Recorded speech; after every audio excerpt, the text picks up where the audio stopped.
Hello students, plant kingdom कल हमने start किया लास्ट लेक्चर में। उसमें हमने देखा सबसे पहले एल्गी के बारे में, ठीक है। इसके बाद हमने देखा ब्रियोफाइट्स के बारे में। ब्रियोफाइट्स के अंदर हमने दो चीज़ें देखी, लीवरवर्थ की लाइफ साइकिल और मॉसिस की लाइफ साइकिल। अब हमारा नेक्स्ट टॉपिक है पेट्रिडोफाइट्स। पेट्रिडोफाइट्स जो होते हैं, जितने भी हॉर्स टेल्स एंड फर्न्स होते हैं, वो सब पेट्रिडोफाइट्स होते हैं। पेट्रिडोफाइट्स जो होते हैं मेडिसिनली पर्पज से और सॉइल बिल्डर्स की फॉर्म में यूज़ होते हैं।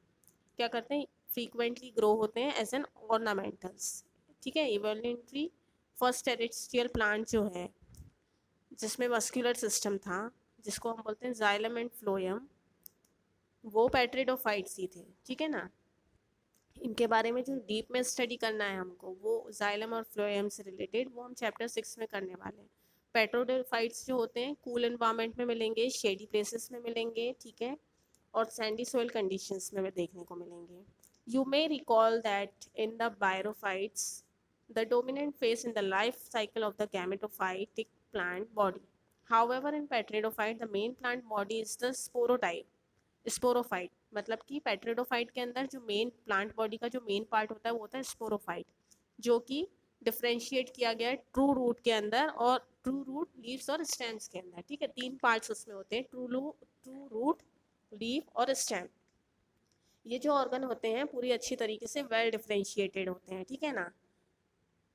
The leaves in the pteridophyta are small, ठीक है, जिसको हम बोलते हैं माइक्रोफाइल्स, ठीक है।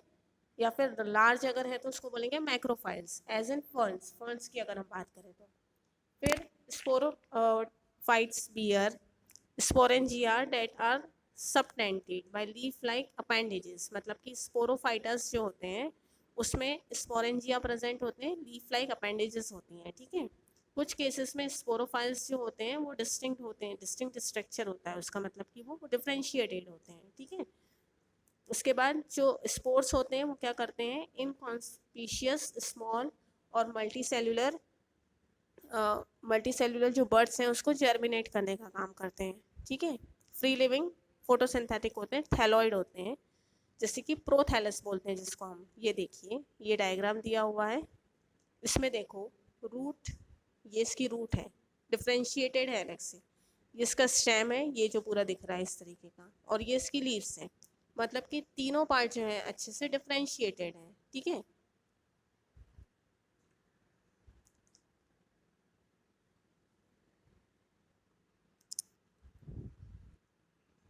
Because of the specific restricted requirement, all the need water for fertilization, मतलब कि इनको fertilization के लिए water की ज़रूरत होती है, ठीक है। और देखो, the gametophytes bear male and the female sex organs called the antheridia, ठीक है। गैमेटोफाइट के अंदर दोनों सेक्स ऑर्गन प्रेजेंट होते हैं, जिसको हम बोलते हैं एंथ्रीडिया और आर्चिगोनिया, मतलब कि अगर मेल है तो एंथ्रीडिया और फीमेल है तो आर्चिगोनिया, ठीक है। Water is required for the transfer of antherozoids, मतलब कि फर्टिलाइजेशन में वाटर इसलिए इंपॉर्टेंट है क्योंकि वो एंथ्रोजोइड्स मतलब कि जो मेल गैमेट्स प्रोड्यूस होते हैं उसको ट्रांसफर करता है कहाँ पे, फीमेल एंथ्रीडिया, फीमेल आर्चिगोनिया में, ठीक है। मतलब कि आर्चिगोनियम के माउथ वाले पार्ट में उसको ट्रांसफर करने के लिए वाटर इज अ मीडियम, ठीक है। Fusion of male gametes with the egg present in the archegonium results in the formation of zygote, मतलब कि जब मेल गैमेट में जो एग प्रेजेंट होता है वो जाइगोट फॉर्म करता है, जब फ्यूजन की प्रोसेस होती है। जाइगोट फिर क्या करता है, multicellular well differentiated sporophyte produce करता है, ठीक है, विच इज डोमिनेंट फेज। ये देखो, zygote thereafter produces a multicellular well differentiated sporophyte, which is a dominant phase of the petridophytes. In majority of the petridophytes, all the spores are of similar kinds. Majority में जितने भी spores होते हैं वो similar kind के होते हैं, जिसको हम जनरली क्या बोलते हैं, होमोस्पोरस बोलते हैं। क्यों? क्योंकि वो सिमिलर होते हैं, ठीक है। अगर वो सिमिलर नहीं है, मतलब कि कुछ मैक्रो हैं कुछ माइक्रो हैं, तो हम उनको क्या बोलेंगे, हेट्रोस्पोरस बोलेंगे, ठीक है ना, क्योंकि वो स्मॉल और लार्ज साइज। अब नेक्स्ट देखो, जो मेगा स्पोर्स और माइक्रो स्पोर्स जो होते हैं वो जर्मिनेट होते हैं और फीमेल और मेल गैमेटोफाइट प्रोड्यूस करते हैं, ठीक है। मेगा स्पोर्स जो होते हैं वो फीमेल गैमेटोफाइट प्रोड्यूस करते हैं और माइक्रो स्पोर्स जो होते हैं वो मेल गैमेटोफाइट प्रोड्यूस करते हैं। फीमेल गैमेटोफाइट्स जो होते हैं इन प्लांट्स में वो क्या करते हैं, पेरेंट सेप्रोफाइट्स को वेरिएबल पीरियड्स के लिए रिटेन करते हैं, ठीक है। इसके बाद क्या होता है, डेवलपमेंट होता है, ठीक है, जाइगोट्स का, और फिर यंगर एम्ब्रॉयज जो है वो फॉर्म होना स्टार्ट होते हैं। इस इवेंट को this event is precursor to the seed habit considered is an important step in the evolution. मतलब कि ये जो इवेंट है, कौन सा इवेंट, सीड हैबिट जिसको हम बोल रहे हैं, मतलब कि जहाँ पर मेल जाइगोट जो है वो यंग एम्ब्रियोस, मतलब कि जो जाइगोट फॉर्म हुआ है वो यंग एम्ब्रियोस में कन्वर्ट होने का काम कर रहा है, उसको हम बोलते हैं, वो इवोल्यूशन के लिए हेल्पफुल होता है। ठीक है, अब ये जो पेट्रिडोफाइट्स हैं इनकी भी अलग अलग क्लासेस हैं, 4 क्लासेस में इनको डिवाइड किया गया है, जैसे कि सिलोपोडिया, ठीक है, सिलोप्सिडा, इसके बाद लाइकोप्सिडा, इसके बाद स्फेनोप्सिडा और इसके बाद पेट्रोप्सिडा। इसकी ये 4 डिफरेंट क्लास है। अभी हम जो देख रहे थे वो था पेट्रिडोफाइट्स, ठीक है, वो भी प्लांट किंगडम में आते हैं। अब हमें देखना है जिम्नोस्पर्म्स। जिम्नोस्पर्म्स जो होते हैं, जिम्नोस का मतलब होता है नेक्ड, स्पर्म का मतलब होता है सीड्स, मतलब कि जो नेक्ड सीड्स होते हैं उनको हम बोलते हैं जिम्नोस्पर्म्स। ठीक है, जो भी प्लांट्स जिनमें ओव्यूल्स जो है एनक्लोज्ड नहीं होता किसी भी ओवरी वॉल से, मतलब कि वो बाहर की तरफ एक्सपोज्ड होता है, ठीक है ना, दोनों ही कंडीशन में, फर्टिलाइजेशन के पहले भी और फर्टिलाइजेशन के बाद भी, तो उसको हम बोलते हैं जिम्नोस्पर्म्स। जो seed the seed that develop post fertilization are not covered that are naked, मतलब कि आफ्टर फर्टिलाइजेशन भी अगर सीड कवर्ड नहीं हुआ है तो वो कैसा होगा, नेक्ड होगा। ठीक है, जिम्नोस्पर्म्स जो होते हैं मीडियम साइज के ट्रीज और टॉल ट्रीज और शब्स सबको जो है इंक्लूड करते हैं, मतलब कि जिम्नोस्पर्म्स किसी भी कैटेगरी में हो सकता है, ठीक है ना, टॉल ट्रीज में हो सकता है, शॉर्ट ट्रीज में हो सकता है और शब्स में भी हो सकता है। जैसे कि एक जिम्नोस्पर्म है giant redwood tree sequoia is one of the tallest tree species, मतलब कि दुनिया का सबसे बड़ा ट्री जिसको हम बोलते हैं जेंट रेडवुड ट्री, ठीक है ना, वो भी एक टाइप का जिम्नोस्पर्म है। The roots are generally tap roots, gymnosperms के अंदर जो रूट प्रेजेंट होती हैं वो टैप रूट्स होती हैं। ठीक है, कुछ जेनरा में रूट्स जो होती हैं उनमें फंगल एसोसिएशन होता है जिससे कि माइकोरिजा फॉर्म होता है। ठीक है, और कुछ में क्या होता है, स्मॉल स्पेशलाइज्ड रूट होती हैं जो कि कैरेलॉइड रूट्स होती हैं, ठीक है ना, जो कि नाइट्रोजन फिक्सेशन में हेल्पफुल होती हैं। ठीक है, साइनोबैक्टीरिया उनमें प्रेजेंट होता है और वो नाइट्रोजन फिक्सेशन में हेल्पफुल होती हैं। जो स्टेम्स होती हैं इनकी अनब्रांच्ड होती हैं, जैसे कि साइकस में अनब्रांच्ड होती हैं, पीनस ट्री में ब्रांच्ड होती हैं। जो लीव्स होती हैं वो सिंपल भी हो सकती हैं, कंपाउंड भी हो सकती हैं, जैसे कि साइनस में जो पिनेट लीव्स होती हैं, ठीक है ना, वो बहुत साल पहले से उसमें प्रेजेंट हैं, पाई जा रही हैं। जो लीव्स होती हैं जिम्नोस्पर्म की वो वेल अडेप्टेड होती हैं एक्सट्रीम टेम्परेचर में, ह्यूमिडिटी में और विंड में, मतलब कि अगर टेम्परेचर बहुत ज़्यादा हाई है, ह्यूमिड एनवायरनमेंट है, विंड भी बहुत ज़्यादा है, ऐसी भी कंडीशंस में लीव्स जो है अच्छी तरीके से अडेप्ट करती हैं, मतलब कि इस इन्वायरमेंट में उसकी लीव्स इतनी मजबूत होती हैं जिम्नोस्पर्म की, इस तरीके से वो अडेप्ट कर लेती हैं इस कंडीशन में भी।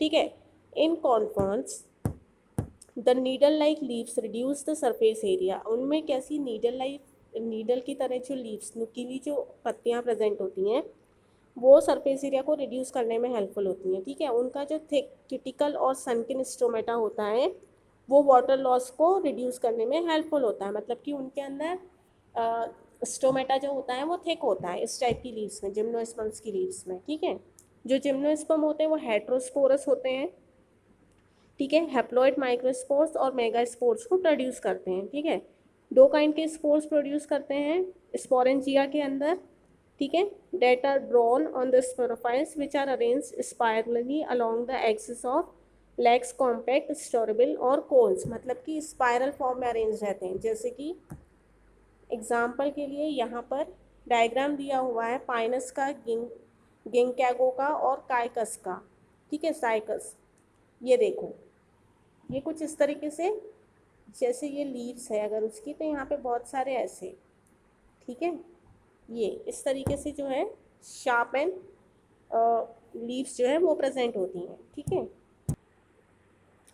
अब इनके अंदर जो माइक्रोस्पोर्स होते हैं वो मेल गैमेटोफाइटिक में डेवलप होते हैं, जो कि limited number of sales produce करते हैं। ठीक है, और जो रिड्यूस्ड गैमेटोफाइट होते हैं, हम उनको बोलते हैं कॉमन लैंग्वेज में pollen grains.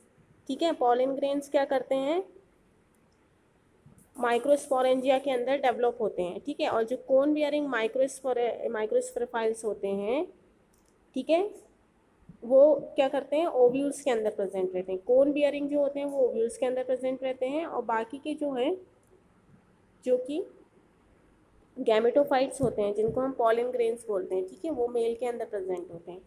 The male and the female cones और strobili may be borne on the same tree, मतलब कि मेल गैमेटोफाइट और फीमेल गैमेटोफाइट्स जो है सेम प्लांट के अंदर भी हो सकते हैं। ठीक है, जो मेगास्पोर्स मदर सेल्स होते हैं वो डिफ्रेंशिएटेड रहते हैं, मतलब कि उसके जो सेल्स हैं, जैसे कि उसमें जो न्यूक्लियस है, बाकी के जो पार्ट हैं वो डिफ्रेंशिएटेड रहते हैं। जो न्यूक्लियस है वो क्या करता है, पूरी तरीके से ओव्यूल वाले स्ट्रक्चर को प्रोटेक्ट करने में हेल्पफुल होता है। वहाँ पर उस तरीके से एनवेलप रहता है, मतलब कि कवर्ड रहता है। ठीक है, जो मेगास्पोर मदर सेल्स होते हैं वो मिटोटिकली डिवाइड होते हैं और 4 मेगास्पोर्स बनाते हैं, मतलब कि 2 मेगास्पोर सेल्स जो प्रेजेंट रहते हैं वो डिवाइड होके मिटोटिकली डिवाइड होके 4 मेगास्पोर सेल्स बनाते हैं। ठीक है, उसमें से जो एक मेगास्पोर होता है वो मेगास्पोरेंजिया को एनक्लोज करके रखता है, मतलब कि न्यूक्लियस वाले पार्ट को। ठीक है, फिर मल्टीसेल्यूलर फीमेल गैमेटोफाइट्स में डेवलप होने का काम करता है, जिसमें 2 या 2 से ज़्यादा आर्चिगोनिया, मतलब कि फीमेल सेक्स ऑर्गन जिसको आर्चिगोनिया बोलते हैं, वो उसमें डेवलप होता है, उसके अंदर प्रेजेंट रहता है। और जो मल्टीसेल्यूलर गैमेटोफाइट्स होते हैं वो भी मेगास्पोरेंजियम को रिटेन करने में हेल्पफुल होते हैं। जैसे कि पेरोफाइट्स और पेट्रिडोफाइट्स में क्या होता है, फ्री लिविंग एग्जिस्टेंस होता है। वैसे जिम्नोस्पर्म्स में मेल और फीमेल गैमेटोफाइट्स जो होते हैं वो फ्री लिविंग एग्जिस्टेंस उनमें नहीं होता, मतलब कि वो एक प्लेस से दूसरी प्लेस पर डिस्पर्स नहीं हो सकते हैं। ठीक है ना, they remain within the sporangia retained on the sporophytes, मतलब कि वो वहीं पर प्रेजेंट रहते हैं, वहाँ से दूसरी जगह पर वो नहीं हो सकते, डिस्पर्स नहीं हो सकते। ठीक है, तो pollen grain is release from the microsporangium, they are carried in air currents. जो पॉलन ग्रेन रिलीज होते हैं, मतलब कि जो मेल वाले प्लांट में पॉलन ग्रेन रिलीज होते हैं माइक्रोस्पोरेंजियम से, वो एयर करेंट्स के थ्रू कैरिड आउट हो सकते हैं। ठीक है ना, किसी भी कॉन्टेक्ट से। Opening to the ovule borne of the mega sporophylls, जो पॉलन ट्यूब होता है मेल के अंदर, उसमें गैमेट्स ग्रो होते हैं आर्चिगोनिया की साइड पर। ठीक है ना, in the ovules and discharge their contents near the mouth of the archegonia. वो क्या करते हैं, उनके कंटेंट को कहाँ पर डिस्चार्ज करते हैं, आर्चिगोनिया। आर्चिगोनिया कहाँ होता है, फीमेल वाले पार्ट में होता है। ठीक है, इस तरीके से फर्टिलाइजेशन की प्रोसेस होती है। ठीक है, फॉलोइंग फर्टिलाइजेशन, ये क्या करता है, इसके आगे फर्टिलाइजेशन की प्रोसेस होगी। मतलब कि देखो, जो पॉलन ट्यूब्स हैं उसमें मेल गैमेट्स हैं जो कि आर्चिगोनिया की साइड पर ग्रो हो रहे हैं। आर्चिगोनिया क्या है, फीमेल रिप्रोडक्टिव पार्ट, ओव्यूल वाला। ठीक है ना, और उसी साइड पर वो डिस्चार्ज होते हैं। इस तरीके से फर्टिलाइजेशन होता है। जायकोट जो है एम्ब्रियो में डेवलप होता है और ओव्यूल्स जो है सीड में डेवलप होता है। अब ओव्यूल ही सीड में डेवलप हो गया तो ओव्यूल जो है वो कवर्ड नहीं रहता, क्योंकि वही सीड बन गया, वहाँ पर कोई भी ऊपर एक्स्ट्रा कवरिंग नहीं होती है। ठीक है, अब नेक्स्ट हमारा एंजियोस्पर्म है, वो हम अपने नेक्स्ट लेक्चर में कंटिन्यू करेंगे। Thank you students.